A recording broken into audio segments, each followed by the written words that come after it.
श्रीगुरुभ्यो नमः। हरि ओम। योऽन्तः प्रविश्य मम वाचमिमां प्रसुप्तां सञ्जीवयत्य किल शक्तिधरस्वधाम्ना अन्यांश्च हस्तचरणश्रवणत्वगादीन् प्राणान् नमो भगवते पुरुषाय तुभ्यं।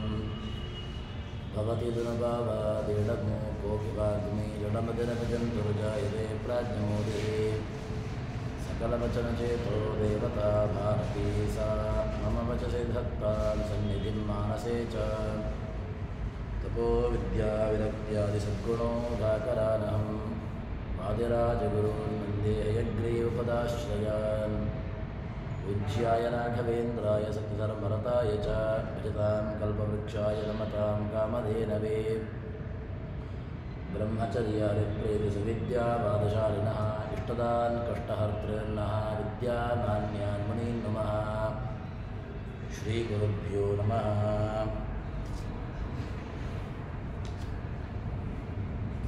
ಇಡೀ ಐತರೇಯ ಉಪನಿಷತ್ತು ಸ್ಪಷ್ಟವಾಗಿ ಭಗವಂತನಲ್ಲಿ ಇರತಕ್ಕಂತಹ ಜೀವನಿಗೂ ಭಗವಂತನಿಗೂ ಇರತಕ್ಕಂತಹ ಪರಸ್ಪರ ಭೇದಗಳನ್ನು, ಅದೇ ರೀತಿಯಾಗಿ ಭಗವಂತನು ಪ್ರಪಂಚದ ಸ್ವರೂಪ ಅಂತ ಹೇಳಿಕೊಂಡು ಏನು ವಾದ ಇದೆ ಆ ವಾದವನ್ನು ನಿರಾಕರಣೆ ಮಾಡಿ, ತದನಂತರದಲ್ಲಿ ಆ ಎಲ್ಲ ಅದಕ್ಕೆ ಏನು ಭಗವಂತನು ಆ ಜಗತ್ತಿನ ಸ್ವರೂಪ ಅಲ್ಲ, ಜಗತ್ತಿಗಿಂತ ಭಗವಂತ ಪ್ರತ್ಯೇಕವಾಗಿ ಇರ್ತಾನೆ ಎಂಬಂತಹ ವಿಚಾರವನ್ನು ಬಹಳ ವಿಶದವಾಗಿ ಸ್ಪಷ್ಟವಾಗಿ ತಿಳಿಸ್ತದೆ.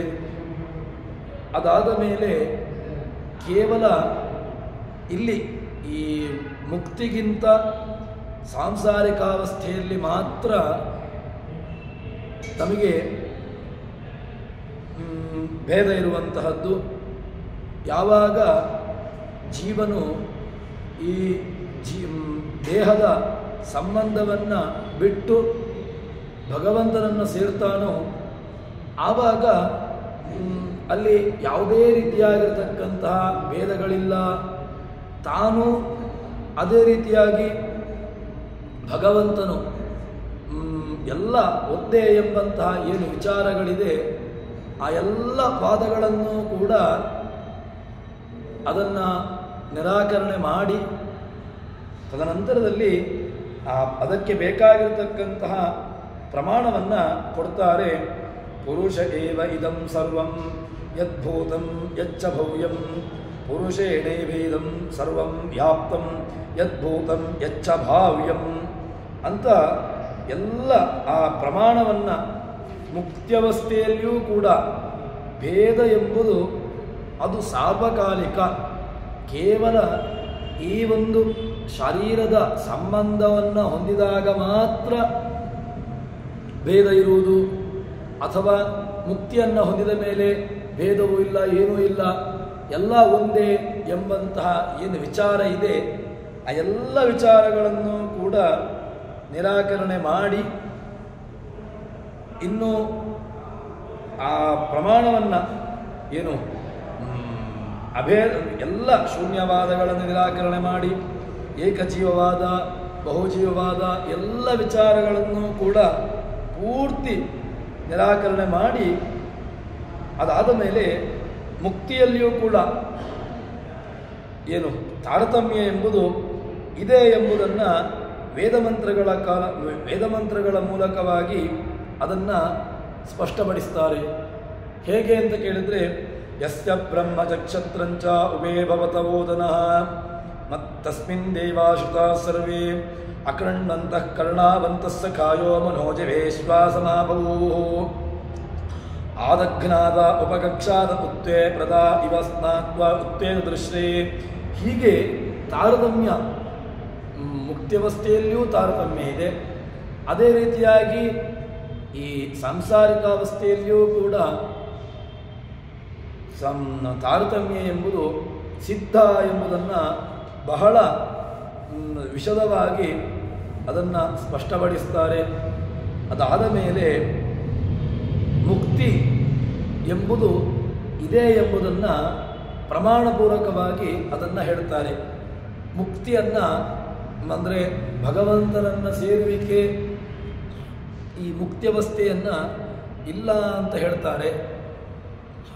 ಮುಕ್ತಿಯೂ ಕೂಡ ಇದೆ, ಮುಕ್ತನೂ ಮುಕ್ತಿಯವಸ್ಥೆ ಎಂಬುದು ಇದೆ ಎಂಬುದನ್ನು ಪ್ರಮಾಣಪೂರ್ವಕವಾಗಿ ಯತ್ರ ಬ್ರಹ್ಮ ಪರಂ ಪವಮಾನ ಛಂದಸ್ಯಾಂ ವಾಚಂ ವದನ್ನೇ ಗ್ರಾವಣ ಸೋಮೇ ಮಹೀಯತೆ ಸೋಮೇನಾನಂದಂ ಜನಯನ್ನಿಂದ್ರಾಯೇಂದೋ ಪರಿಸ್ರವ ಯತ್ರ ಜ್ಯೋತಿರಜಸ್ರಂ ಯಸ್ಮಿನ್ ಲೋಕೆ ಸ್ವರ್ಹಿತಂ ತಸ್ಮಿನ್ ಮಾಂ ದೇಹಿ ಪವಮಾನಾಮೃತೆ. ಹೀಗೆ ಇಂದ್ರಾಯ ಇಂದೋ ಪರಿಸ್ರವ, ಇಂದ್ರಾಯ ಇಂದೋ ಪರಿಸ್ರವ ಅಂತ ಹೇಳಿಕೊಂಡು ಏನು ಪೂರ್ತಿ ಭಗವಂತನನ್ನು ಸೇರಲಿಕ್ಕೆ ಬೇಕಾಗಿರತಕ್ಕಂತಹ ಪರಮಾತ್ಮನ ಒಳಗಡೆಗೆ ನನ್ನನ್ನು ಸೇರಿಸು, ಅಂದರೆ ಭಗವಂತನಲ್ಲಿಗೆ ನನ್ನನ್ನು ಕರೆದುಕೊಂಡು ಹೋಗು ಅಂತ ಹೇಳಿಕೊಂಡು ತತ್ರ ಮಾಮೃತಂ ಕದೀಂದ್ರಾಯೇಂದೋ ಪರಿಸ್ರವ ಯತ್ರಾನಂದಾಶ್ಚ ಮೋದಾಶ್ಚ ಮುದ ಪ್ರಮುದ ಆಸತೆ ಕಾಮಸ್ಯ ಯತ್ರಾಪ್ತಾ ಕಾಮಾಹ ತತ್ರ ಮಾಮೃತಂ ಕೃತೀಂದ್ರಾಯೇಂದೋ ಪರಿಸ್ರವ. ಯಾವ ಲೋಕವನ್ನು ಹೊಂದಿದ್ರೆ ಆನಂದಾಶ್ಚ ಮುದಾಶ್ಚ ಮೋದಾಶ್ಚ ಎಲ್ಲವೂ ಕೂಡ ಮುದ ಮೋದ ಎಲ್ಲವೂ ಕೂಡ ಎಲ್ಲಿ ಪರಿಪೂರ್ಣವಾಗಿರತಕ್ಕಂತಹ ಭೋಗಗಳು, ಎಲ್ಲ ಸುಖಗಳು, ಭೋಗವಸ್ತುಗಳಿಂದ ಅಭಿವ್ಯಕ್ತವಾಗಿರತಕ್ಕಂತಹ ಸುಖಗಳು, ಅಲ್ಪಭೋಗ ವಸ್ತುಗಳಿಂದ ಸುಖಗಳು, ಎಲ್ಲ ಭೋಗಗಳು ಕೂಡ ಯಾವ ಲೋಕಕ್ಕೆ ಹೋದರೆ ಸಿಗ್ತದೋ ಅಂತಹ ಲೋಕಕ್ಕೆ ಕರೆದುಕೊಂಡು ಹೋಗು ಎಂಬುದಾಗಿ ಪ್ರಾರ್ಥನೆಯನ್ನು ಮಾಡತಕ್ಕಂತಹ ಪ್ರಾರ್ಥನಾರೂಪವಾಗಿರತಕ್ಕಂತಹ ಮಂತ್ರವನ್ನು ಹೇಳ್ತದೆ ಉಪನಿಷತ್ತು, ವೇದ ಮಂತ್ರಗಳು. ಈ ರೀತಿಯಾಗಿ ಭಗವಂತನನ್ನು ಸೇರಲಿಕ್ಕೆ, ಭಗವಂತನ ಲೋಕಕ್ಕೆ ಯಾವ ಲೋಕವನ್ನು ಸೇರಿದರೆ ಅಂದರೆ ನಮಗೆ ಮುಕ್ತಿಯನ್ನು ಸೇರಿತು ಅಂತಾದರೆ ಆವಾಗ ಅಲ್ಲಿ ಪೂರ್ಣವಾಗಿ ಭಗವಂತನ ಜೊತೆಗಿರತಕ್ಕಂತಹ ಒಂದು ಆನಂದವನ್ನು ಭಗವಂತ ಕರುಣಿಸ್ತಾನೆ. ಅಂತಹ ಲೋಕಕ್ಕೆ ಕರೆದುಕೊಂಡು ಹೋಗು ಎಂಬುದಾಗಿ ಮುಕ್ತಿಯ ವೇದಮಂತ್ರಗಳಲ್ಲಿ ಹೇಳಲ್ಪಟ್ಟಂತಹ ವೇದಮಂತ್ರಗಳಲ್ಲಿಯೂ ಕೂಡ ಮುಕ್ತಿಯವಸ್ಥೆ, ಮುಕ್ತ ಲೋಕ ಎಂಬುದು ಅದು ಹೇಳಲ್ಪಟ್ಟಿದೆ ಎಂಬುದಾಗಿ ಅದನ್ನು ಪ್ರಾಮಾಣಿಕವಾಗಿ ಅದನ್ನು ಹೇಳ್ತಾರೆ. ಅದಾದ ಮೇಲೆ ಇನ್ನು ಶ್ರುತಿಗಳಲ್ಲಿ, ಸೂತ್ರಗಳಲ್ಲಿ ಭಗವಂತನಿಗೂ ಜೀವನಿಗೂ ಪರಸ್ಪರವಾಗಿ ಭೇದವನ್ನು ಹೇಳಿದ್ದಾರೆ. ಅನಾವೃತ್ತಿ ಶಬ್ದಾತ್ ಮುಕ್ತ ಪ್ರತಿಜ್ಞಾನಾತ್ ಸಂಕಲ್ಪಾದೇವ ತಚ್ಯುತೆ ಜಗದ್ವ್ಯಾಪಾರ ವರ್ಜಂ ಭೋಗ ಮಾತ್ರ ಸಾಮ್ಯಲಿಂಗಾತ್.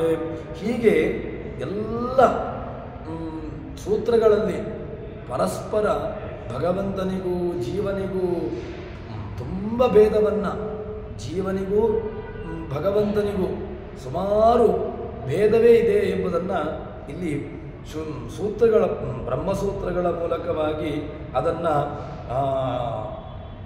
ಹೇಳ್ತಾರೆ.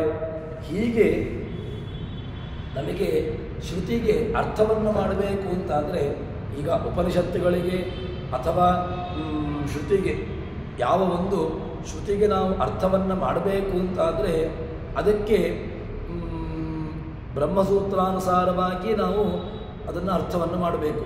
ಯಾಕೆ ಅಂತ ಕೇಳಿದ್ರೆ ಬ್ರಹ್ಮಸೂತ್ರಗಳ ಸಹಕಾರವಿಲ್ಲದೆ ಕೇವಲ ಒಂದು ಶ್ರುತಿಯನ್ನು ಹಿಡಿದುಕೊಂಡು ನಾವು ಅರ್ಥವನ್ನು ಮಾಡಲಿಕ್ಕೆ ಬರುವುದಿಲ್ಲ. ಯಾಕೆ ಅಂತಂದರೆ ಕೇವಲ ಶ್ರುತಿಯನ್ನು ಅದನ್ನು ಇಟ್ಟುಕೊಂಡು ಶ್ರುತಿಗೆ ಯಾವ ರೀತಿಯಾಗಿ ನಾವು ಅರ್ಥವನ್ನು ಮಾಡುವಂತಹದ್ದು, ಶ್ರುತಿಗೆ ಯಾವ ರೀತಿಯಾಗಿರತಕ್ಕಂತಹ ಅರ್ಥವನ್ನು ಮಾಡಲಿಕ್ಕೂ ಬರೋದೇ ಇಲ್ಲ. ಅದಕ್ಕೋಸ್ಕರವಾಗಿ ಶ್ರುತಿಗೆ ಅರ್ಥವನ್ನು ಮಾಡಬೇಕು ಅಂತಾದರೆ ಯಾವುದು ನಮಗೆ ಅದಕ್ಕೆ ಬೇಕಾಗಿರತಕ್ಕಂತಹದ್ದು ಯಾವುದು ಅಂತ ಕೇಳಿದ್ರೆ ಈ ಆಚಾರ್ಯರು ಮಾಡಿರತಕ್ಕಂತಹ ಬ್ರಹ್ಮಸೂತ್ರಗಳು, ಆ ವೇದವ್ಯಾಸರ ಸೂತ್ರದ ಜೊತೆಗೆ ಸಹಕಾರಿಯಾಗಿ ಭಾಷ್ಯ, ಹೀಗೆ ಸೂತ್ರವನ್ನು ಇಟ್ಟುಕೊಂಡು ನಮಗೆ ಅರ್ಥವನ್ನು ಮಾಡಬೇಕು ಎಂಬುದಾಗಿ ಹೀಗೆ. ಯಾಕೆ ಅಂತ ಕೇಳಿದರೆ ಬಹುನಾತ್ರಕಿ ಮುಕ್ತೇನ ಯಾವಚ್ಛೇತಂ ನ ಗಚ್ಚತೆ ಯೋಗೀ ತಾವನ್ನ ಮುಕ್ತಸ್ಯ ಏಷಶಾಸ್ತ್ರಸ್ಯ ನಿರ್ಣಯ ಅಂತ ಹೇಳಿಕೊಂಡು ಏನು ಪ್ರಮಾಣವನ್ನು ಶ್ರುತ್ಯರ್ಥ ನಿರ್ಣಾಯಕವಾಗಿರ್ತಕ್ಕಂತಹ ಬ್ರಹ್ಮಸೂತ್ರಗಳು ಶ್ರುತ್ಯರ್ಥ ನಿರ್ಣಾಯಕ ಅಂತಲೇ ಹೆಸರೋದಕ್ಕೆ. ಯಾಕೆಂದರೆ ಬ್ರಹ್ಮಸೂತ್ರಗಳಿಗೆ ಹೆಸರೇನು ಅಂತ ಕೇಳಿದ್ರೆ ಶ್ರುತ್ಯರ್ಥ ನಿರ್ಣಾಯಕ ಅಂತಲೇ ಹೆಸರು. ಶ್ರುತಿಯನ್ನು ನಿರ್ಣಯ ಮಾಡಲಿಕ್ಕೆ ಹೊರಟಿರತಕ್ಕಂತಹದ್ದು ಈ ಸೂತ್ರಗಳು. ಅದಕ್ಕೋಸ್ಕರವಾಗಿ ನಮಗೆ ಈ ಶ್ರುತಿಯನ್ನು ಅರ್ಥ ಮಾಡಬೇಕು ಅಂತಾದರೆ ಸೂತ್ರಗಳು ಅವಶ್ಯಕ ಎಂಬುದಾಗಿ ಪ್ರಮಾಣವನ್ನು ಹೇಳ್ತಾರೆ. ಅದಾದ ಮೇಲೆ ಮುಕ್ತಿಯಲ್ಲಿ ಸುಖವನ್ನು ಉಣ್ತಾನೆ, ಮುಕ್ತಿಯಲ್ಲಿ ಯಾರು ಜೀವರಾಶಿ ಇದ್ದಾನೆ ಅವನಿಗೆ ಸುಖಭೋಗವಾಗ್ತದೆ ಅಂತ ಹೇಳಿದರೆ ಅದಕ್ಕೆ ಪ್ರಮಾಣವನ್ನು ಕೊಡ್ತಾರೆ. ವಿಷ್ಣೋರ್ವಶಾಶತೆ ಸರ್ವೇ ಸರ್ವದಾ ದುಃಖವರ್ಜಿತಾ ನತ ವಿಷ್ಣುಗುಣಾನ್ ಸರ್ವೇ ಭುಂಜತೆ ತೇ ಕದಾಚನ ಬಾಹ್ಯಭೋಗಾನ್ ಭುಂಜತೆ ತಾರತಮ್ಯೇನ ಕಾಂಶ್ಚನ ಅಂತ ಹೇಳಿಕೊಂಡು ವಿಷ್ಣೋರ್ದೇಹಾತ್ ಬಹಿಶ್ಚಾಪಿ ನಿರ್ಗಚ್ಚಂತಿ ಯಥೇಷ್ಟತಃ ಅಂತ ಸ್ಕಾಂದ ಪುರಾಣದ ಮಾತನ್ನು ಐತರೇಯ ಉಪನಿಷತ್ತಿನಲ್ಲಿ ಹೇಳ್ತಾರೆ. ಏನು ಅಂತ ಕೇಳಿದ್ರೆ ಮುಕ್ತಿಯಲ್ಲಿ ಸುಖವನ್ನು ಉಣ್ತಾನೆ, ಭಗವಂತನ ಜೊತೆಗೆ ಸುಖದ ಭೋಗ ಅಂತ ಹೇಳಿದ್ರೆ ಹೇಗೆ, ಇದರ ಒಂದು ಅರ್ಥ ಆಗೋದಿಲ್ಲ ನಮಗೆ ಅಂತ ಹೇಳಿದ್ರೆ ಅದಕ್ಕೆ ಸ್ಕಾಂದ ಪುರಾಣ ತೋರಿಸಿಕೊಡ್ತದೆ. ಹೇಗೆ ಅಂತ ಕೇಳಿದ್ರೆ ವಿಷ್ಣೋರ್ವಶಾಶ್ಚ, ಯಾರು ಭಗವಂತನನ್ನು ಅಂದರೆ ಮುಕ್ತಿಯನ್ನು ಹೊಂದಿದ್ದಾನೆ ಅವನು ಯಾರ ವಶನಾಗಿರ್ತಾನೆ ಅಂತ ಕೇಳಿದ್ರೆ ವಿಷ್ಣೋರ್ವಶಾಶ್ಚ, ಎಲ್ಲ ಜೀವರಾಶಿಗಳು ಕೂಡ ವಿಷ್ಣುವಿನ ವಶವಾಗಿ ಇರ್ತಾರೆ ಅಂತ ಹೇಳ್ತಾರೆ. ಅನಂತರ ಸರ್ವದಾ ದುಃಖವರ್ಜಿತ, ಸದಾ ಕಾಲದಲ್ಲೂ ಕೂಡ ದುಃಖರಹಿತರಾಗಿ ದುಃಖದಿಂದ ದೂರವಾಗಿರ್ತಾರೆ ಅಂತ ಹೇಳ್ತಾರೆ. ಮತ್ತು ಮತ್ತು ವಿಷ್ಣುಗುಣಾನ್ ಸರ್ವೇ ಭುಂಜತೆ ತೇ ಕದಾಚನ, ಭಗವಂತನಿಗಿಂತ ಪ್ರತ್ಯೇಕವಾಗಿ ಅವರು ಇರ್ತಾರೆ. ಭಗವಂತನ ಜೊತೆಗೆ ಭೋಗಾದಿಗಳು ಒಂದಷ್ಟು ಭೋಗಗಳನ್ನು ಅವರು ಅನುಭವಿಸ್ತಾರೆ ಅಂತ ಹೇಳಿಕೊಂಡು ಸ್ಕಾಂದ ಪುರಾಣದ ಮಾತನ್ನು ಇಲ್ಲಿ ಪ್ರಮಾಣವನ್ನಾಗಿ ನೀಡುತ್ತಾರೆ. ಮತ್ತು ಅವರು ಹೇಗಿರ್ತಾರೆ ಅಂತ ಕೇಳಿದ್ರೆ ತಾರತಮ್ಯೇನ, ಅಲ್ಲಿಯೂ ಕೂಡ ಈ ತಾರತಮ್ಯ ಎಂಬುದು ನಿಶ್ಚಿತ ಅಂತ ಹೇಳ್ತಾನೆ. ಮತ್ತು ಅವರು ಯಥೇಷ್ಟವಾಗಿ ತಾವು ವಿಷ್ಣೋರ್ದೇಹಾತ್ ಬಹಿಶ್ಚಾಪಿ, ಭಗವಂತನಿಂದಾಗಿ ಹೊರಕ್ಕೆ ಹೋಗ್ತಾರೆ, ಭಗವಂತನ ದೇಹವನ್ನು ಸೇರಿಕೊಳ್ತಾರೆ. ಒಂದು ರೀತಿಯಾಗಿ ಒಂದು ತುಂಬ ಆರಾಮದಾಯಕವಾಗಿರತಕ್ಕಂತಹ ಭಗವಂತನ ಅಂಕೆಯಲ್ಲಿದ್ದುಕೊಂಡು ಭಗವಂತನ ನಿಯಮನಕ್ಕೆ ಒಳಪಟ್ಟು ಭಗವಂತನ ಜೊತೆಗೆ ಭಗವಂತನ ದೇಹವನ್ನು ಪ್ರವೇಶ ಮಾಡ್ತಾರೆ, ಭಗವಂತನ ದೇಹದಿಂದಾಗಿ ಹೊರಕ್ಕೆ ಬರ್ತಾರೆ. ನಿರ್ಗಚ್ಚಂತಿ ಯಥೇಷ್ಟತಃ, ತಮ್ಮ ಇಷ್ಟಾನುಸಾರವಾಗಿ, ಅಂದರೆ ಇಷ್ಟಾನುಸಾರವಾಗಿ ಅಂತ ಹೇಳಿದ್ರೆ ಭಗವಂತನ ಅನುಗ್ರಹಕ್ಕೆ ಸರಿಯಾಗಿ, ಭಗವಂತನ ನಿಯಮನಕ್ಕೆ ಸರಿಯಾಗಿ ಅಂತ ಅರ್ಥವನ್ನು ಮಾಡಿಕೊಳ್ಳಬೇಕು. ಹೀಗೆ ಮುಕ್ತರಾಗಿರ್ತಕ್ಕಂತಹ ಜೀವರಾಶಿಗಳು ಇರ್ತಾರೆ ಎಂಬುದನ್ನು ನಮಗೆ ಉಪನಿಷತ್ತು, ಐತರೇಯ ಉಪನಿಷತ್ತು ತಿಳಿಸಿಕೊಡ್ತದೆ. ಅದಕ್ಕೆ ಬೇಕಾಗಿರತಕ್ಕಂತಹ ಪ್ರಮಾಣವನ್ನು ಕೂಡ ಸ್ಕಾಂದ ಪುರಾಣದ ಮಾತನ್ನು ಇಲ್ಲಿ ಪ್ರಮಾಣವನ್ನಾಗಿ ಅದನ್ನು ಕೊಡ್ತಾರೆ. ಮತ್ತು ಇದಂ ಜ್ಞಾನೋಪಾಶ್ರಿತ್ಯ ಮಮ ಸಾಧರ್ಮ್ಯಮಾಗತಾ ಸರ್ಗೇಪಿ ನೋಪಜಾಯಂತೆ ಪ್ರಳಯೇ ನವ್ಯಸಂತಿ ಚ ಅಂತ ಹೇಳಿಕೊಂಡು ಭಗವದ್ಗೀತೆಯ ಮಾತನ್ನು, ಕೃಷ್ಣನ ಮಾತನ್ನು ಇಲ್ಲಿ ಪ್ರಮಾಣವನ್ನಾಗಿ ನೀಡ್ತಾರೆ. ಏನು ಅಂತ ಕೇಳಿದ್ರೆ ಯಾರು ಭಗವಂತನ ಲೋಕವನ್ನು ಅಥವಾ ಭಗವಜ್ಞಾನವನ್ನು ಯಾರು ಪಡ್ಕೊಳ್ತಾರೆ, ಇದಂ ಜ್ಞಾನೋಪಾಶ್ರಿತ್ಯ, ಈ ಒಂದು ಸಾತ್ವಿಕವಾಗಿರತಕ್ಕಂತಹ ಜ್ಞಾನವನ್ನು ಯಾವನು ಪಡ್ಕೊಳ್ತಾನೋ ಮಮ ಸಾಧರ್ಮ್ಯಮಾಗತಾ, ಯಾವ ಜೀವರಾಶಿಗಳು ಏನು ನನ್ನ ಸಾರೂಪ್ಯವನ್ನು ಪಡೆದುಕೊಂಡಿರ್ತಾರೋ, ಜ್ಞಾನವನ್ನು ಪಡೆದುಕೊಂಡಿರ್ತಾರೋ ಅವರಿಗೆ ಏನಾಗ್ತದೆ ಅಂತ ಕೇಳಿದ್ರೆ ಸರ್ಗೇಪಿ ನೋಪಜಾಯಂತೆ, ಅವರಿಗೆ ಸೃಷ್ಟಿಕಾಲದಲ್ಲಿ ಹುಟ್ಟುವಿಕೆ ಎಂಬುದಿಲ್ಲ. ಭಗವಂತ ಸೃಷ್ಟಿ ಮಾಡ್ತಾನೆ ಅಂತ ಹೇಳಿದಾಗ ಭಗವಂತ ಅಂತಹ ಜೀವರಾಶಿಗಳನ್ನು ಯಾರು ಒಳ್ಳೆಯ ಸಾತ್ವಿಕವಾಗಿರತಕ್ಕಂತಹ ಜ್ಞಾನವನ್ನು ಪಡೆದುಕೊಂಡಿದ್ದಾರೆ, ಯಾರು ಮುಕ್ತರಾಗಿದ್ದಾರೆ ಅಂಥವರನ್ನು ಭಗವಂತ ಮತ್ತೆ ಪುನಃ ಈ ಜಗಚ್ಚಕ್ರದಲ್ಲಿ ಅವರನ್ನು ತಂದು ಹಾಕೋದಿಲ್ಲ. ಮತ್ತು ಪ್ರಳಯೇ ನವ್ಯಥಂತಿ ಚ ಸರ್ಗೇಪಿ ನೋಪಜಾಯಂತೆ ಪ್ರಳಯೇ ನವ್ಯಥಂತಿ. ಪ್ರಳಯ ಕಾಲದಲ್ಲಿ ಯಾವ ಕಾಲಕ್ಕೂ ಕೂಡ ಅವರು ಏನು ವ್ಯಥೆಯನ್ನು ಪಡುವುದಿಲ್ಲ. ಯಾಕೆ ಅಂತ ಕೇಳಿದರೆ ಅವರಿಗೆ ವ್ಯಥೆಯಾಗಲಿ ಅಥವಾ ಅವರಿಗೆ ಈ ಹುಟ್ಟುವಿಕೆಯಾಗಲಿ ಅವರನ್ನು ಯಾವ ಕಾರಣಕ್ಕೂ ಬಾಧಿಸೋದೇ ಇಲ್ಲ.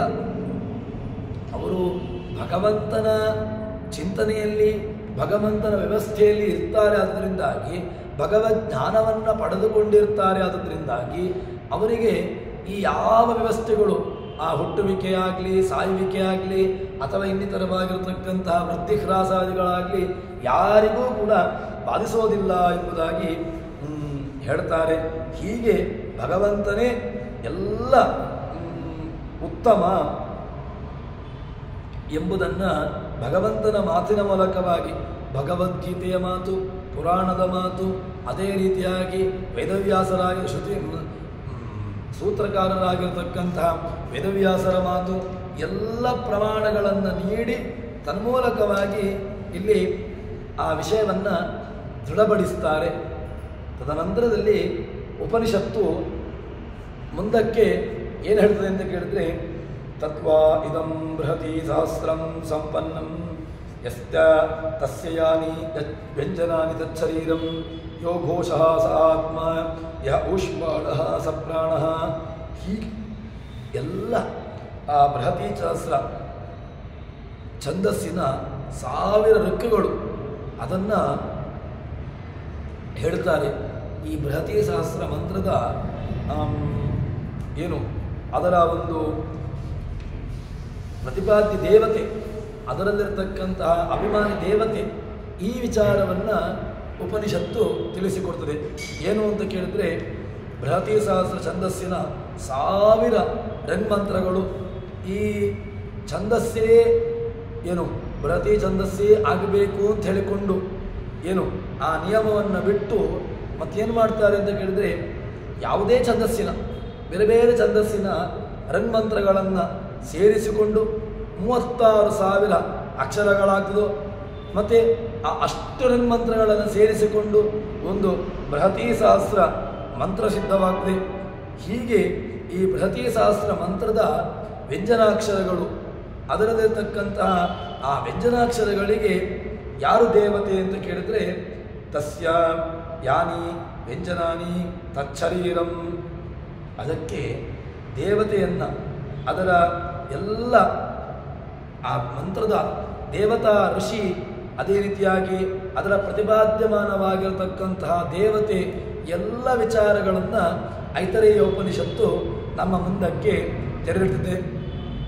ವ್ಯಂಜನಾಕ್ಷರಗಳಿಗೆ ಯಾರು ಅಂತ ಕೇಳಿದ್ರೆ ಅಭಿಮಾನಿ ದೇವತೆ, ಶರೀರಗಳಿಗೆ ಅಭಿಮಾನಿಯಾಗಿರ್ತಕ್ಕಂತಹ ಸ್ವಯಂಭುವಮನು ಅವನು ಅಭಿಮಾನಿ ದೇವತೆ. ಅದಾದ ಮೇಲೆ ಇನ್ನು ಅದರಲ್ಲಿರ್ತಕ್ಕಂತಹ ಬೃಹತಿ ಸಹಸ್ರ ಮಂತ್ರದಲ್ಲಿರ್ತಕ್ಕಂತಹ ಘೋಷಾಕ್ಷರಗಳು, ಪಾಣಿನಿ ಮಹರ್ಷಿ ತಾನು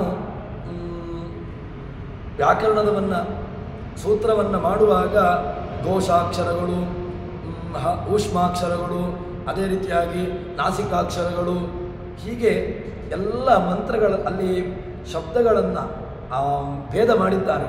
ಬೇರೆ ಬೇರೆ ರೀತಿಯಾಗಿರತಕ್ಕಂತಹ ಶಬ್ದಗಳು ಎಂಬುದಾಗಿ ಅದನ್ನು ವಿಚಾರ ಮಾಡ್ತಾನೆ. ಏನು ಅಂತ ಕೇಳಿದರೆ, ಅಕುಹ ವಿಸರ್ಜನೀಯಾನಾಂ ಕಂಠ, ವಿಚೇಷಾನಾಂ ತಾಲು, ಋಟುರಸಾನಾಂ ಮೂರ್ಧ, ಋತುರಸಾನಾಂ ದಂತಾಹ, ಏದೈತೋ ಕಂಠತಾಲು, ಓದೌತೋ ಕಂಠೋಷ್ಟಂ, ವಕಾರಸದಂತೋಷ್ಟಂ. ಹೀಗೆ ಆ ದಂತ, ಓಷ್ಟ, ಅದೇ ರೀತಿಯಾಗಿ ಕಂಠಾಕ್ಷರಗಳು ಮತ್ತು ಊಷ್ಮಾಕ್ಷರಗಳು, ಅದೇ ರೀತಿಯಾಗಿ ಘೋಷಾಕ್ಷರಗಳು, ಸ್ತೋಭಾಕ್ಷರಗಳು ಅಂತ ಹೇಳಿಕೊಂಡು ಹೀಗೆ ಎಲ್ಲ ವಿಭಾಗಗಳಿದೆ. ಇದು ಪಾಣಿನಿ ಮಹರ್ಷಿ, ಪಾಣಿನಿಗಿಂತ ಮೊದಲಿರತಕ್ಕಂತಹ ನಿಯಮವನ್ನು ಹೇಳ್ತಾರೆ. ಆದರೆ ನಮ್ಮಲ್ಲಿಯ ತನಕ ನಮಗೆ ಕೊಟ್ಟಿರತಕ್ಕಂತಹದ್ದು ಯಾರು ಅಂತ ಕೇಳಿದರೆ, ಅಪೌರುಷೇಯವಾಗಿ ಏನು ಕಾಣಾದ ಮಹರ್ಷಿಗಳು, ಅದೇ ರೀತಿಯಾಗಿ ಪತಂಜಲಿ ಮಹರ್ಷಿಗಳು, ಇವರೆಲ್ಲರೂ ಕೂಡ ಆ ಭಾಷ್ಯಕಾರರು, ವ್ಯಾಕರಣಕ್ಕೆ ಬರೆದಿರತಕ್ಕಂತಹ ಭಾಷ್ಯಕಾರರು, ಮಹಾಭಾಷ್ಯಕಾರರು ಎಲ್ಲರೂ ಇದ್ದಾರೆ. ಆದರೆ ನಮಗೆ ನಮ್ಮ ವ್ಯವಸ್ಥೆಗೆ ಅದನ್ನು ಕಿಂಚಿತ್ತಾಗಿ ಅದನ್ನು ತಿಳಿಸಿಕೊಟ್ಟಿರತಕ್ಕಂಥವ್ರು ಯಾರು ಅಂತ ಕೇಳಿದ್ರೆ ಪಾಣಿನಿ ಮಹರ್ಷಿಗಳು. ಆ ಪಾಣಿನಿ ಮಹರ್ಷಿಗಳು ಹೇಳಿರತಕ್ಕಂತಹ ನಿಯಮದ ಪ್ರಕಾರವಾಗಿ ಕೆಲವೊಂದಷ್ಟು ಅಕ್ಷರಗಳನ್ನು ಇಲ್ಲಿ ಘೋಷಾಕ್ಷರಗಳು, ಊಷ್ಮಾಕ್ಷರಗಳು ಎಂಬುದಾಗಿ ಎಲ್ಲ ಹೇಳ್ತಾರೆ. ಅದರಲ್ಲಿ ಈಗ ಆರಂಭದಲ್ಲಿ ಏನು ವ್ಯಂಜನಾಕ್ಷರಗಳಿಗೆ ಸ್ವಯಂಭುವಮನು ಅಭಿಮಾನಿ ದೇವತೆ ಅಂತ ಹೇಳ್ತಾನೆ. ಅದಾದ ಮೇಲೆ ಮುಂದೆ ಘೋಷಾಕ್ಷರಗಳಿದೆ. ಆ ಚತುರ್ಮುಖ ಬ್ರಹ್ಮ ಆ ಘೋಷಾಕ್ಷರಗಳಿಗೆ ಅಭಿಮಾನಿ ದೇವತೆಯಾಗಿರ್ತಾನೆ. ಇನ್ನು ಊಷ್ಮಾಕ್ಷರಗಳು ಇದೆ. ಶಲ ಊಷ್ಮಾಣ ಅಂತ ಹೇಳಿಕೊಂಡು ಊಷ್ಮಾಕ್ಷರಗಳಿದೆ. ಈ ಊಷ್ಮಾಕ್ಷರಗಳಿಗೆ ಪ್ರಾಣವಾಯು ಅಭಿಮಾನಿಯಾಗಿರ್ತಕ್ಕಂತಹ ಮುಖ್ಯ ಪ್ರಾಣದೇವರೇ ಆ ಊಷ್ಮಾಕ್ಷರಗಳಿಗೆ ಅಭಿಮಾನಿ ದೇವತೆ. ಇನ್ನು ಎಲ್ಲ ಅಕ್ಷರ ಪ್ರತಿಪಾದ್ಯ. ಯಾಕೆಂದರೆ ಅಕಾರದಿಂದ ಕ್ಷಕಾರ ತನಕ ಇರತಕ್ಕಂತಹ ಎಲ್ಲ ಅಕ್ಷರಗಳು, ಏನೆಲ್ಲ ಅಕ್ಷರಗಳಿದೆಯೋ ಅಜರೂಪ, ಆನಂದರೂಪ, ಇಂದ್ರರೂಪ, ಈಶರೂಪ, ಉಗ್ರರೂಪ, ಊರ್ಜರೂಪ, ಋತಂಬರ, ಋಘ ಅಂತ ಹೇಳಿಕೊಂಡು ಪ್ರತಿಯೊಂದು ವರ್ಣಗಳಿಗೂ ಕೂಡ ಒಂದೊಂದು ರೂಪವಾಗಿರತಕ್ಕಂತಹ ಭಗವಂತನ ಒಂದೊಂದು ರೂಪಗಳಿದೆ. ಒಂದೊಂದು ವರ್ಣಗಳಿಗೂ ಕೂಡ ಒಂದೊಂದು ರೂಪಗಳಿದೆ. ಅದರಲ್ಲಿ ಮುಖ್ಯ ಪ್ರತಿಪಾದ್ಯಮಾನವಾಗಿರತಕ್ಕಂಥವನು ಯಾರು ಅಂತ ಕೇಳಿದ್ರೆ ಭಗವಂತನೇ. ಇನ್ನು ಅವಾಂತರ ಅಭಿಮಾನಿ ದೇವತೆಗಳು ಅಂತ ಕೇಳಿದರೆ ಇವರೆಲ್ಲ ಏನು ಸ್ವಯಂಭುವಮನು, ಅದೇ ರೀತಿಯಾಗಿ ಚತುರ್ಮುಖ ಬ್ರಹ್ಮ, ಅದೇ ರೀತಿಯಾಗಿ ಮುಖ್ಯ ಪ್ರಾಣದೇವರು, ಹೀಗೆ ಇವರನ್ನೆಲ್ಲ ಅವಾಂತರ ಅಭಿಮಾನಿ ದೇವತೆಗಳು ಅಂತ ಹೇಳಿಕೊಂಡು ಹೇಳ್ತಾರೆ. ಇನ್ನು ಮುಖ್ಯವಾಯು ಅಭಿಮಾನಿ ದೇವತೆ ಅಂತ ಕೇಳಿದ್ರೆ ಎಲ್ಲ ಅಕ್ಷರಗಳಿಗೆ ಬೃಹತಿ ಸಹಸ್ರದ ಎಲ್ಲ ಮಂತ್ರಗಳಿಗೂ ಕೂಡ ಮುಖ್ಯ ಪ್ರತಿಪಾದ್ಯಮಾನ ದೇವತೆ ಅದು ಭಗವಂತ.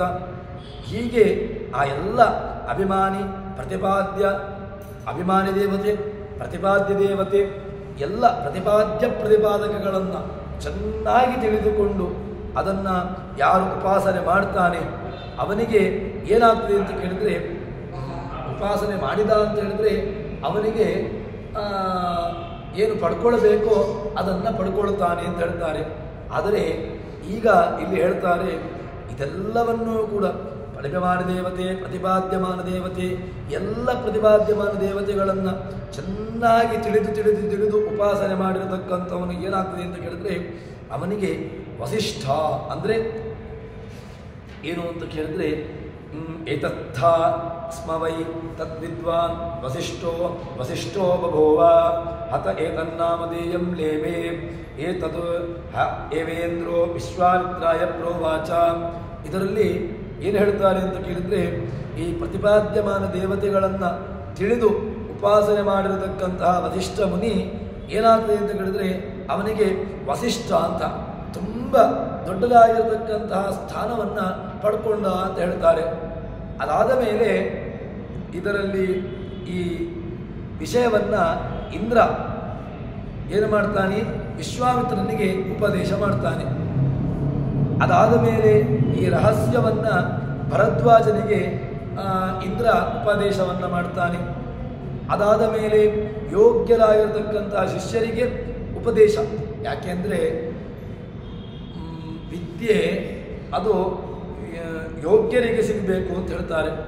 ವಿದ್ಯೆ ಅದು ಯಥಾಸ್ಥಿತಿಯಾಗಿ ಯಾರ್ಯಾರನ್ನೋ ಹೋಗಿ ಅದು ಸೇರಬಾರ್ದು. ಯಾರಿಗೋ ಹೋಗಿ ವಿದ್ಯೆ ಎಂಬುದು ತಲುಪುವಂತಹದ್ದು ಅದು ವಿದ್ಯೆಯ ಯಥಾರ್ಥವಾಗಿರ್ತಕ್ಕಂತಹ ವ್ಯವಸ್ಥೆ ಅಲ್ಲ. ವಿದ್ಯೆ ಅದು ಯಾವತ್ತೂ ಕೂಡ ಯೋಗ್ಯರಾಗಿರತಕ್ಕಂತಹ, ಯಾರು ಅಧ್ಯಯನ ಮಾಡಬೇಕು ಅಂತಿದ್ದಾನೆ, ಯಾರು ತಾನು ತಿಳ್ಕೊಳ್ಳಬೇಕು ಅಂತ ಅಧ್ಯಯನಾಸಕ್ತನಿದ್ದಾನೆ ಅಂಥವನಿಗೆ ವಿದ್ಯೆ ಸಿಗಬೇಕು ಅಂತ ಹೇಳ್ತಾರೆ. ಈಗ ಇಂದ್ರ ಏನಾಯಿತು ಅಂತ ಕೇಳಿದ್ರೆ ಇಂದ್ರ ವಿಶ್ವಾಮಿತ್ರನಿಗೆ ಕೊಟ್ಟ. ಈ ಭರದ್ವಾಜನಿಗೂ ಕೂಡ ಇಂದ್ರ ಅದನ್ನು ಆ ವಿದ್ಯೆಯನ್ನು ಉಪದೇಶ ಮಾಡಿದ.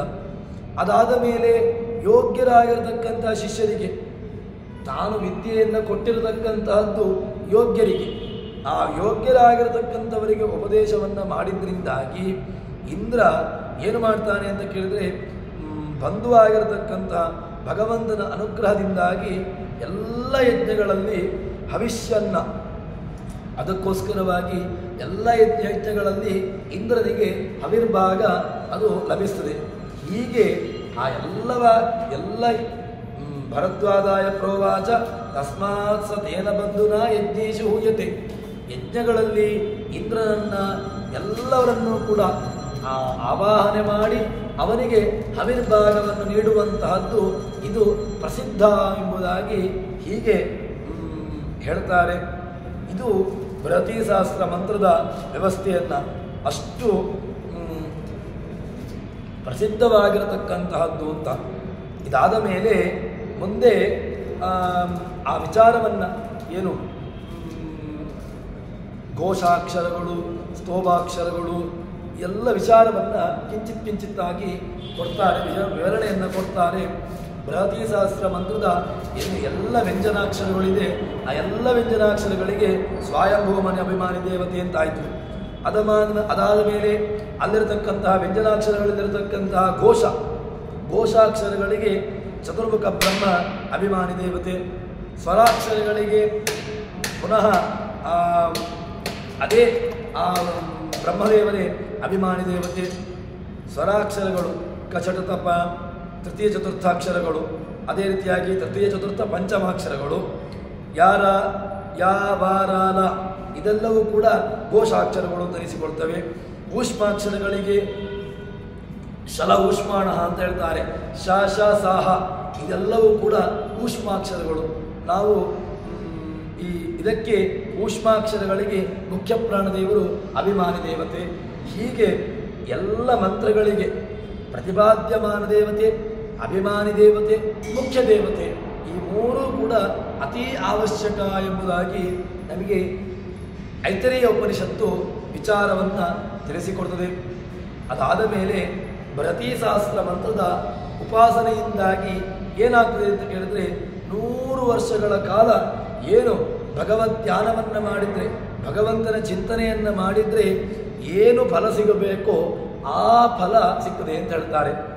ಅಂದರೆ ಬೃಹತೀಶಾಸ್ತ್ರ ಮಂತ್ರದ ಉಪಾಸನೆಗೆ ಅಷ್ಟು ಫಲ ಇದೆ.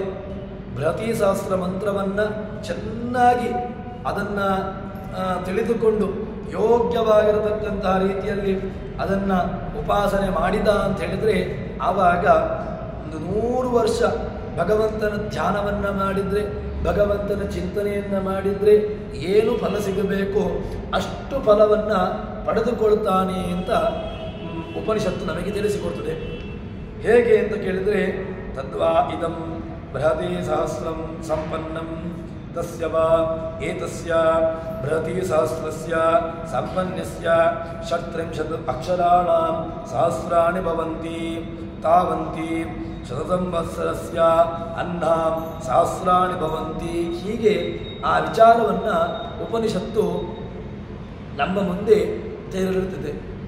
ಏನು ಅಂತ ಕೇಳಿದ್ರೆ ಈ ಮೇಲೆ ಏನು ಬೃಹತೀಶಾಸ್ತ್ರ ಮಂತ್ರವನ್ನು ಹೇಳಬೇಕು, ಹೇಗೆ ಹೇಳಬೇಕು ಅಂತ ಕೇಳಿದರೆ ಅದರ ಅಭಿಮಾನಿ ದೇವತೆ, ಅದರ ಪ್ರತಿಪಾದ್ಯಮಾನ ದೇವತೆ, ಅದರಲ್ಲಿರ್ತಕ್ಕಂತಹ ಎಲ್ಲ ಅಕ್ಷರ ಪ್ರತಿಪಾದ್ಯಮಾನ ದೇವತೆ, ಪ್ರತಿಯೊಂದು ವರ್ಣಾಭಿಮಾನ ದೇವತೆಗಳು ಎಲ್ಲ ವಿಚಾರಗಳನ್ನು ಚೆನ್ನಾಗಿ ಅದನ್ನು ಮನನ ಮಾಡಿ ಅದನ್ನು ತಿಳಿದುಕೊಂಡು ಯಾರು ಅದನ್ನು ಹೇಳ್ತಾನೆ ಅಂಥವನಿಗೆ ಪಠನೆ ಮಾಡಿದ್ರಿಂದ ಏನಾಗ್ತದೆ ಅಂತ ಕೇಳಿದರೆ ಅಧಿಕಾರಿ, ಅದರಲ್ಲಿರ್ತಕ್ಕಂತಹ ಪ್ರತಿಪಾದ್ಯಮಾನ ದೇವತೆ, ಅಭಿಮಾನಿ ದೇವತೆ ಎಲ್ಲವನ್ನು ತಿಳಿದುಕೊಂಡ ಅಂತಾದರೆ ಬೃಹತೀಶಾಸ್ತ್ರ ಶಂಸನ ಮಂತ್ರಗಳು, ಭಗವಂತನನ್ನು ಸ್ತೋತ್ರ ಮಾಡತಕ್ಕಂತಹ ಮಂತ್ರಗಳು, ಭಗವಂತನನ್ನು ಸ್ತುತಿಸತಕ್ಕಂತಹ ಮಂತ್ರಗಳು, ಭಗವಂತನ ಸರ್ವೋತ್ತಮತ್ವವನ್ನು, ಭಗವಂತನ ಗುಣಚಿಂತನೆಯನ್ನು, ಭಗವಂತನಿರತಕ್ಕಂತಹ ವ್ಯಾಪ್ತವಾಗಿರತಕ್ಕಂತಹ ರೂಪಗಳನ್ನು ಎಲ್ಲವನ್ನೂ ಕೂಡ ನಮಗೆ ಬೃಹತೀಶಾಸ್ತ್ರ ಮಂತ್ರ ತಿಳಿಸಿಕೊಡ್ತದೆ. ಈ ಬೃಹತೀಶಾಸ್ತ್ರ ಮಂತ್ರ ಏನಿದೆ ಅದರಲ್ಲಿರತಕ್ಕಂತಹ ಅಕ್ಷರದಲ್ಲಿರತಕ್ಕಂತಹ ವ್ಯಂಜನಾಕ್ಷರ, ಅದೇ ರೀತಿಯಾಗಿ ಅದರಿಂದ ಪ್ರತಿಪಾದ್ಯಮಾನವಾಗಿರತಕ್ಕಂತಹ ಭಗವದ್ ರೂಪ ಪ್ರತಿಯೊಂದು ಕೂಡ 36,000 ಏನು ನಮಗೆ ಆ ಎಲ್ಲ ರೂಪಗಳಿಂದ ಪ್ರತಿಪಾದ್ಯಮಾನವಾಗಿರತಕ್ಕಂತಹ ಭಗವದ್ ರೂಪದ ಚಿಂತನೆ ಇದೆಲ್ಲವೂ ಕೂಡ ನಮಗೆ ಭಗವಂತನ ಸ್ಮರಣೆಗೆ, ಭಗವಂತನನ್ನು ಹೊಂದಲಿಕ್ಕೆ ಅದು ಮುಖ್ಯವಾಗಿ ಕಾರಣವಾಗಿದೆ ಅಂತ ಹೇಳ್ತಾರೆ. ನಮ್ಮಲ್ಲಿ 72,000 ನಾಡಿಗಳಿದೆ. ಅದರಲ್ಲಿ 36,000 36,000 ಅಂತ ಹೇಳಿಕೊಂಡು ವಿಭಾಗವನ್ನು ಮಾಡಿ ಎಲ್ಲ ಆ ಬೃಹತಿ ಸಹಸ್ರದ ಪ್ರತಿಪಾದ್ಯಮಾನವಾಗಿರತಕ್ಕಂತಹ ಭಗವಂತನ ಚಿಂತನೆಯನ್ನು ಒಂದೊಂದು ನಾಡಿಗಳಲ್ಲಿ ಈ 36,000 ರೂಪಗಳಲ್ಲಿ ನಮಗೆ ನೋಡಲಿಕ್ಕೆ ಬರ್ತದೆ, ತಿಳಿದುಕೊಳ್ಳಲಿಕ್ಕೆ ಬರ್ತದೆ ಅಂತ ಹೇಳಿಕೊಂಡು ಹೇಳ್ತಾರೆ.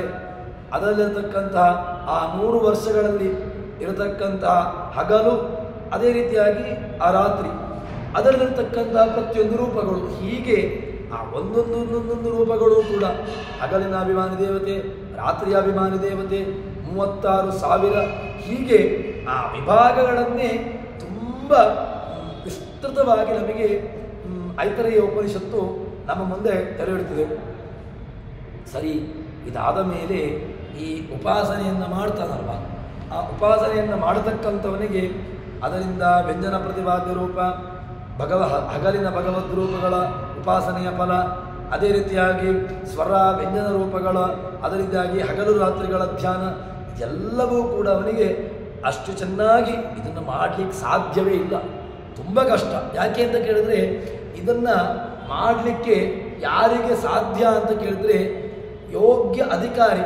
ಯಾರು ಯೋಗ್ಯ ಅಧಿಕಾರಿ ಅಂತ ಕೇಳಿದ್ರೆ ಬೇರೆ ಯಾರೂ ಅಲ್ಲ, ಕೇವಲ ಬ್ರಹ್ಮದೇವರು, ವಾಯುದೇವರು ಈ ಒಂದು ಇಷ್ಟು ವಿಸ್ತೃತವಾಗಿರತಕ್ಕಂತಹ ಚಿಂತನೆ, ಈ ಚಿಂತನೆಯನ್ನು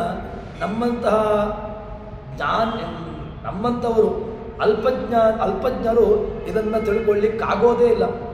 ಈ ಭಗವದ್ ರೂಪಗಳು, ಈ ಅಭಿಮಾನಿ ದೇವತೆ, ಅದರಿಂದ ಪ್ರತಿಪಾದ್ಯಮಾನ ದೇವತೆ, ಅದರಿಂದ ಒಳಗಿರತಕ್ಕಂತಹ ಅದರ ವರ್ಣಾಭಿಮಾನಿ ದೇವತೆಗಳು, ಅದರ ವ್ಯಂಜನಾಭಿಮಾನಿ ದೇವತೆಗಳು, ಇದನ್ನು ನಾವು ಕೇವಲ ಹೇಳಲಿಕ್ಕೆ ಮಾತ್ರ ಸಾಧ್ಯ. ಅದರಲ್ಲಿ ಒಬ್ಬ ವರ್ಣಾಭಿಮಾನಿ ದೇವತೆ ಇದ್ದಾನೆ, ಅದರಿಂದ ಒಬ್ಬ ಪ್ರತಿಪಾದ್ಯಮಾನ ದೇವತೆ ಇದ್ದಾನೆ, ಅದರಿಂದ ಒಬ್ಬ ಅಕ್ಷರಾಭಿಮಾನಿ ದೇವತೆಯಾಗಿದ್ದಾನೆ. ಇದೆಲ್ಲದಕ್ಕೂ ಕೂಡ ಒಬ್ಬ ಮುಖ್ಯವಾಗಿರತಕ್ಕಂತಹ ಇನ್ನೊಬ್ಬ ಅತೀ ಉತ್ತಮನಾಗಿರತಕ್ಕಂತಹ ಅತ್ಯಂತ ಉತ್ಕೃಷ್ಟ ಸ್ಥಾನದಲ್ಲಿರತಕ್ಕಂತಹ ಅಭಿಮಾನಿ ಒಬ್ಬ ಭಗವಂತನಿದ್ದಾನೆ.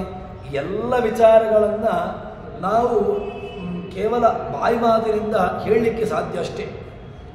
ಇದನ್ನು ಚಿಂತನೆ ಮಾಡುವುದಾಗಲಿ, ಇದನ್ನು ಅದರಲ್ಲಿರತಕ್ಕಂಥ ಚಿಂತನೆ ಮಾಡಿದ್ದನ್ನು ಅದನ್ನು ನಮ್ಮ ವ್ಯವಸ್ಥೆಯಲ್ಲಿ, ನಮ್ಮ ಜೀವಮಾನಕ್ಕೆ ವ್ಯವಸ್ಥೆಯಲ್ಲಿ ಅದನ್ನು ತಿಳಿದುಕೊಳ್ಳುವುದು ತುಂಬ ಅದು ಕಷ್ಟವಾಗಿರತಕ್ಕಂತಹದ್ದು. ಹೀಗೆ ಅದನ್ನು ಉಪಾಸನೆ ಮಾಡಬೇಕು. ಉಪಾಸನೆ ಮಾಡುವುದು ಯಾರು ಕೇಳಿದ್ರೆ ಅದು ವಾಯುಗಳು, ಬ್ರಹ್ಮದೇವರು, ವಾಯುದೇವರು, ಅದಾದ ಮೇಲೆ ತಮ್ಮ ತಮ್ಮ ಯೋಗ್ಯತಾನುಸಾರವಾಗಿ ರುದ್ರಾದಿಗಳು, ಇಂದ್ರಾದಿಗಳು, ಅವರೆಲ್ಲರೂ ಕೂಡ ತಮ್ಮ ತಮ್ಮ ಯೋಗ್ಯತಾನುಸಾರವಾಗಿ ಋಷಿಗಳು, ಇವರೆಲ್ಲರೂ ಕೂಡ ಮಾಡ್ತಾರೆ ಎಂಬುದನ್ನು ಇಲ್ಲಿ ತಿಳಿಸಿಕೊಡ್ತಾರೆ. ಆದರೆ ಇದನ್ನು ಚಿಂತನೆ ಮಾಡಿದ ಅಂತ ಹೇಳಿದ್ರೆ ಏನು ಫಲ ಅಂತ ಕೇಳಿದ್ರೆ, ಅವನಿಗೆ 100 ವರ್ಷಗಳ ಕಾಲ ತಾನು ಭಗವಂತನ ಚಿಂತನೆಯನ್ನು ಮಾಡಿದರೆ ಏನು ಫಲ ಸಿಗ್ತದೋ, 100 ವರ್ಷಗಳ ಕಾಲ ಭಗವಂತನ ಧ್ಯಾನ ಮಾಡಿ, ಭಗವಂತನ ಚಿಂತನೆ ಮಾಡಿ, ಭಗವಂತನ ನಾಮ ಸಂಕೀರ್ತನೆಯನ್ನು ಮಾಡಿ, ಅದರಲ್ಲಿರ್ತಕ್ಕಂಥ ಎಲ್ಲ ರೂಪಗಳನ್ನು ಚಿಂತನೆ ಮಾಡಿದರೆ ಏನು ಫಲ ಸಿಗಬೇಕು ಆ ಫಲ ಅವನಿಗೆ ಲಭಿಸ್ತದೆ ಎಂಬುದಾಗಿ ಇಲ್ಲಿ ಆ ಮಹತ್ತರವಾಗಿರತಕ್ಕಂತಹ ಪುಣ್ಯವನ್ನು ಸಿಗ್ತದೆ ಎಂಬುದಾಗಿ ಇಲ್ಲಿ ಉಪನಿಷತ್ಕಾರರು ನಮ್ಮ ಮುಂದೆ ತೆರೆದಿಡುತ್ತಾರೆ. ಅದಾದ ಮೇಲೆ ಇಲ್ಲಿ ಬೃಹತಿ ಸಹಸ್ರದ ಉಪಾಸನೆಯಿಂದ ಏನಾಗ್ತದೆ ಅಂತ ಕೇಳಿದ್ರೆ, ಆ ಬೃಹತಿ ಸಹಸ್ರ ಮಂತ್ರದ ಉಪಾಸನೆಯಿಂದ ಫಲವನ್ನು ಹೇಳ್ತಾರೆ.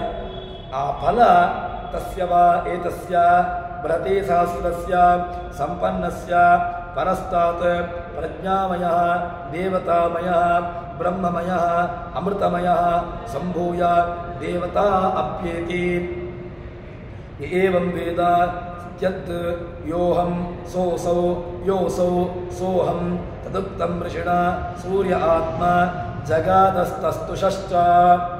ಹೀಗೆ ಇದು ಯೋಸಾವಸೌ ಸೋಹಮಸ್ಮಿ, ಯಹ ಅಸೌ ಯೋ ಅಸೌ ಅಸೌ ಅಹಮಸ್ಮಿ, ಯೋಸಾವಸೌ ಸೋಹಮಸ್ಮಿ.